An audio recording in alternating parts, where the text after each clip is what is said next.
What are the lessons from this?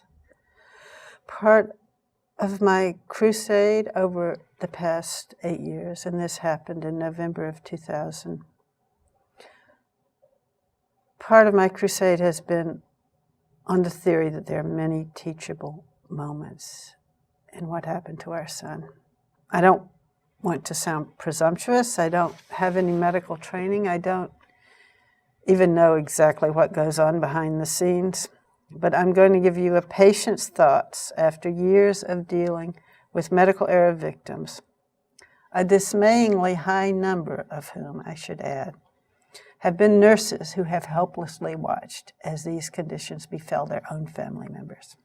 But here are my thoughts. 1, the first issue is training. I have several points. Most of Lewis's nurses were very young. They were sweet, they were well-intentioned, they were articulate, but they clearly knew very little. Failure to rescue is distressingly common in hospitals, and it's primarily a nursing problem.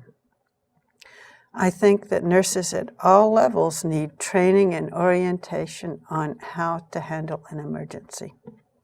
I think they also need to know the side effects of medication, something that from a patient's perspective is taken entirely too casually by all branches of medicine.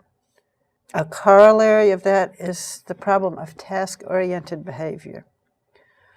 We were really sort of flabbergasted at the lack of goal-oriented behavior in the hospital. Lewis's vital signs were being taken regularly, like clockwork. They were going into the chart. I don't think anyone was looking at them, certainly not paying attention to them. It was just agonizingly obvious to us that almost everyone who was involved was performing tasks and not looking at the patient as a whole.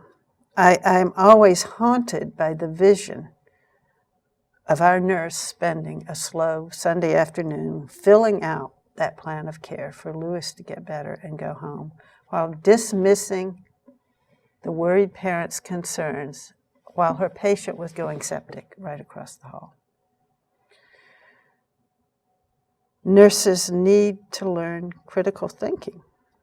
They need to be taught better ways to look at the patient as a whole, understand the goals for a patient. I think they just need to know more medicine.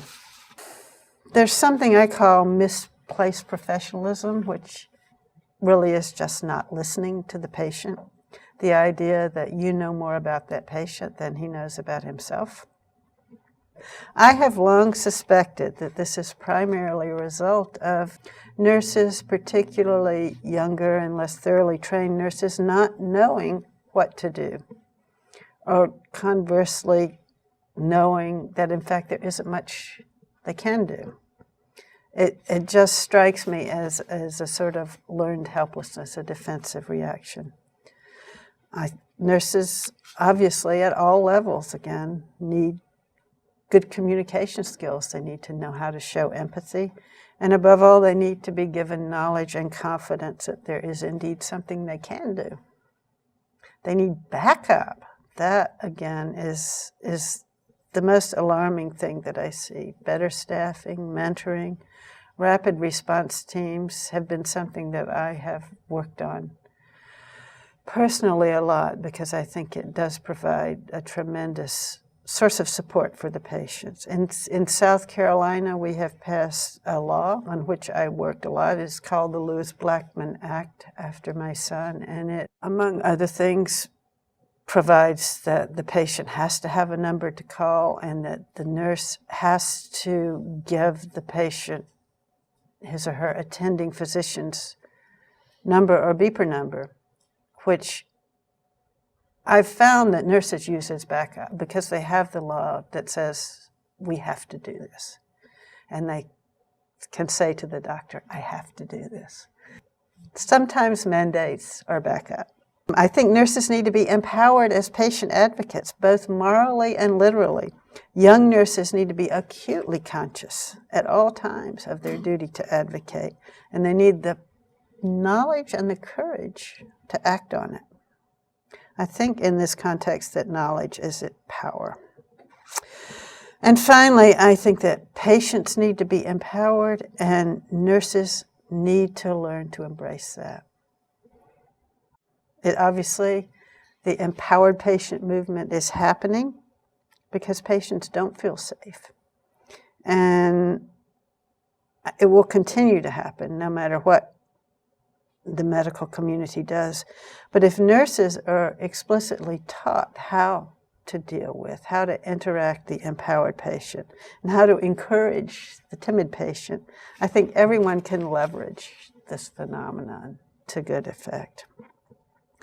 So I just want to close with something that all patients know, and I think all nurses know, but it sometimes gets lost in the bustle, which is that patient safety and quality is healthcare.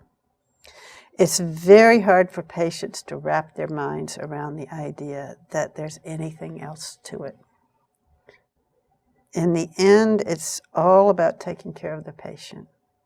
You know, the frail elderly, the fragile newborn, the vulnerable heart patient, the frightened 15-year-old boy. Medicine, and particularly hospital care, may be a lot of things to a lot of people, but at the center of it is one nurse tending to one patient. Sometimes a lot of things get in the way of that. And it's our hope as patients to protect that relationship and help it blossom.